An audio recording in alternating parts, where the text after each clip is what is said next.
वो साल 2011 world cup था। युवराज सिंह को खून की उल्टियां हो रही थीं। युवराज ने तमाम मैचेस दबा लेकर खेले, इंडिया को वर्ल्ड कप जीती और युवराज सिंह के उस योगदान को हम आज तक नहीं भूल पाए। जब कभी भी क्रिकेट में बहादुरी का जिक्र होता है, युवराज सिंह को लेकर वो घटना अपने आप आती है। लेकिन ये कहानी दोबारा से उसी तरह से स्वर्णिम अक्षरों में लिखी जाती अगर इंडिया वर्ल्ड कप जीत जाती और इस बार चर्चा होती मोहम्मद शमी की। ये सवाल हम इसलिए कह रहे हैं क्योंकि शायद आप में से बहुत लोगों को नहीं पता होगा कि मोहम्मद शमी वर्ल्ड कप के दौरान लगातार इंजेक्शन लेकर मैच खेल रहे थे। और जब ये खबर बाहर निकल कर आई तो लोग हैरान थे क्योंकि शमी की कमिटमेंट जो थी वो मैदान पर जबरदस्त तरीके से नजर आ रही थी।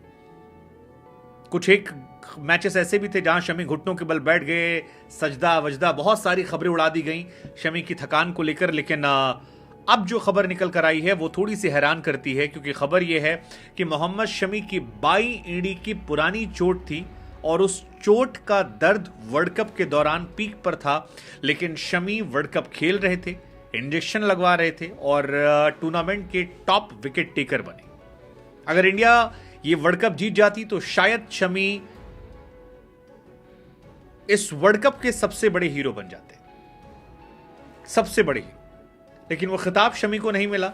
लेकिन ये खबर दरअसल मोहम्मद शमी अभी फिलहाल चोटिल चल रहे हैं और चोटिल होने की वजह से ही साउथ अफ्रीका दौरे से वो बाहर है। इंडिया साउथ अफ्रीका दौरे पर लगातार स्ट्रगल कर रही है। टेस्ट मैच जो था उसे हम हार गए हैं, बुरी तरह से हारे हैं। एक पारी और कुछ रनों से हमारी हार हुई है। और उस पारी में जब जसप्रीत बुमराह, मोहम्मद सिराज विकेट निकाल रहे थे तब थर्ड पेसर की कमी हमें महसूस हो रही थी। हम सब ये कह रहे थे कि मोहम्मद शमी होते तो ये मैच शायद अलग तरीके से खेला जाता, मोहम्मद शमी होते तो शायद अलग तरह का इंपैक्ट नजर आता, वो इंपैक्ट जो शार्दुल ठाकुर या फिर प्रसिद्ध कृष्णा इस मैच में नहीं डाल पा रहे थे। लेकिन मोहम्मद शमी को लेकर उनके एक फ्रेंड की तरफ से जानकारी दी गई। ये जो फ्रेंड हैं ये बंगाल के लिए क्रिकेट खेलते हैं और उन्होंने एक न्यूज एजेंसी को इस बारे में जानकारियां दी कि मोहम्मद शमी जब वर्ल्ड कप खेल रहे थे तब उनके पैर में बाईं एड़ी में समस्या जो थी वो एक्सट्रीम बढ़ती जा रही थी।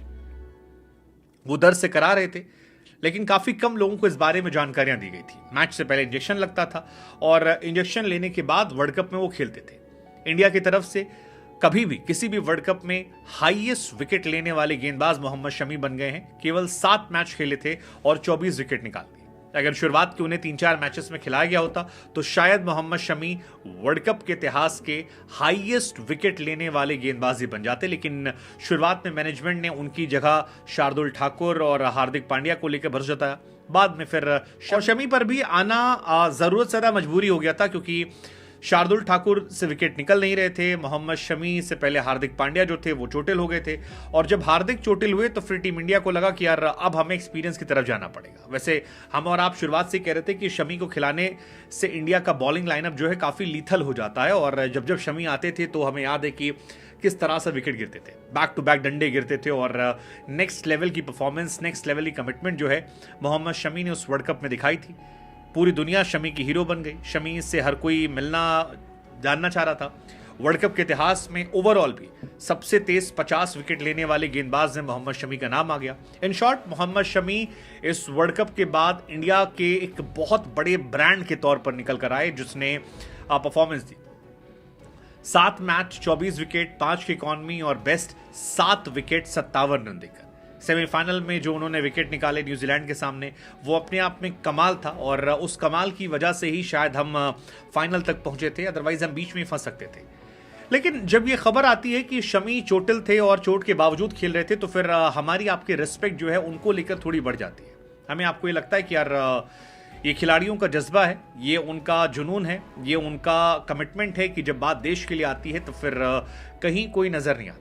वैसे ये वही शमी है जिन्हें एक जमाने में बहुत क्रिटिसिज्म मिला था, पाकिस्तान जाओ, ये करो, वो करो, बहुत सारी बातें इनकी। फिलहाल मोहम्मद शमी की जगह पर आवेश खान को शामिल कर लिया गया है। फर्स्ट टेस्ट मैच में तो प्रसिद्ध कृष्णा ही थे लेकिन इस मैच के लिए आवेश खान को शामिल कर लिया गया। क्या वो खेलेंगे नहीं खेलेंगे पता नहीं, मुश्किल है।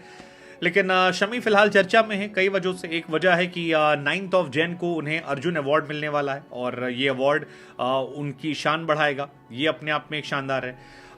एक दूसरा है कि साउथ अफ्रीका दौरे पर तमाम लोग उन्हें मिस कर रहे थे क्योंकि पिछली बार जब वो यहाँ गए थे तो उन्होंने ज़बरदस्त तरीके से परफॉर्मेंस दी थी और उसका असर यह था कि इंडिया ने अच्छा किया था। इस बार हर आदमी मिस कर रहा है। ओडीआई की जो टीम बनी है हॉटस्टार से लेकर तमाम जगहों पर, वहां पर वो लगातार आ रहे हैं और हर जगह पर उनका जिक्र हो रहा है। लेकिन जो ये इंजेक्शन वाली बात निकल कर आती है, मुझे लगता है कि अगर मोहम्मद शमी के साथ टीम इंडिया वर्ल्ड कप जीत जाती तो शायद शमी का नाम भी स्वर्णिम अक्षरों में रह जाता, क्योंकि जब आप वर्ल्ड कप जीतते हैं तो उसकी मेमोरीज हमेशा याद रहती हैं।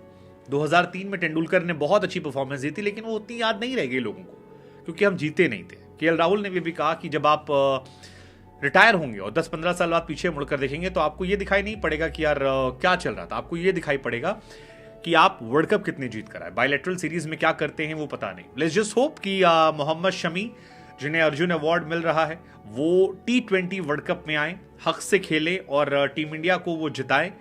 Let's just hope. लेकिन आपका इस पर रिएक्शन क्या, जब आपको पता लगता है कि मोहम्मद शमी दर्द में भी खेल रहे थे और इतनी